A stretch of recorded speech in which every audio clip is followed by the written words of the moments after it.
It was a Sunday afternoon, the last day of September 1990, when Judy Hagel began to feel uneasy.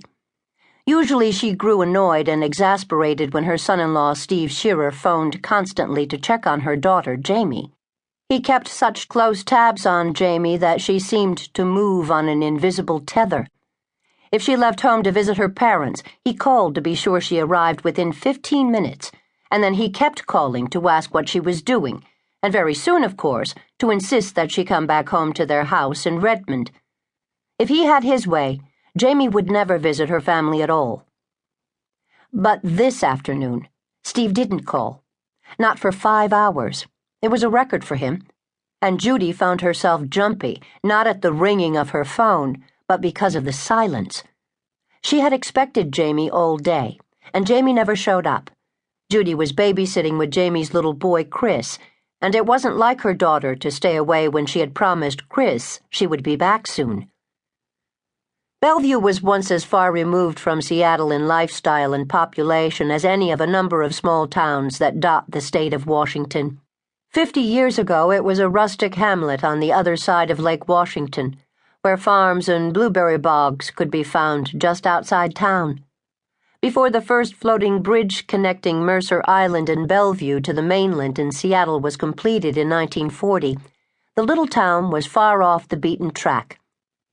No one ever imagined Bellevue would become the third largest city in the state, with its own mirror-windowed skyscrapers and upscale malls.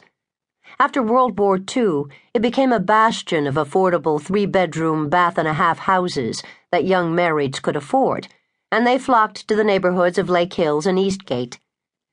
Returning veterans and recent college graduates found jobs at the Boeing Airplane Company.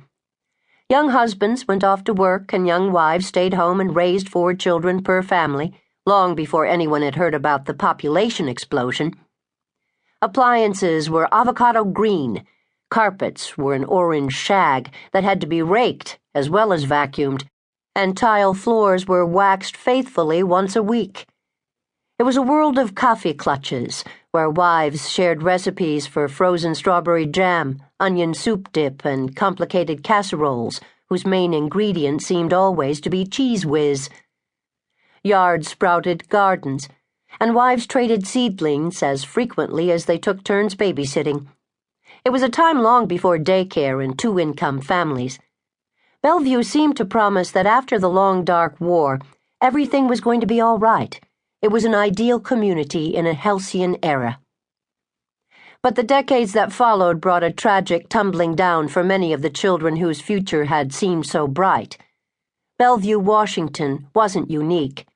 Drugs and more wars and assassinations and rock and roll and XXX-rated movies and videos, and the erratic vicissitudes of fortune eroded family-based towns all over America. As Bellevue became a little grittier and far less inviolate, Jamie Hagel's desolate destiny began to take shape, despite her family's struggle to save her.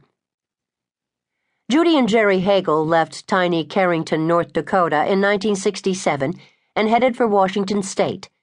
Judy's 2 brothers lived there, and they said the job prospects were good. Judy and Jerry's oldest child, Randy, was 5 then, and Jamie Sue was almost 3. A year later, Judy gave birth to twin boys, Rob and Rich. Rather than resenting all the attention the twins got, Jamie was enthralled with them, and their birth gave her a tighter bond with her mother. Even though she was only 3, she took care of the twins for her mother. "I wasn't expecting twins," Judy recalls. "I had no help, and Jamie was there to help me. We had a little rocker, and I couldn't feed 2 babies at one time, so I'd hand one baby to her and she'd rock it to sleep, and I'd get the other baby and hand it to her. She was very helpful for me. She was always holding them. They were so little." And so was Jamie. She was so petite as a child that she wore only size 0 or size 1. Her mother would seek out little specialty stores where there were clothes small enough to fit tiny Jamie. Growing up in Bellevue as the only daughter in a family with 3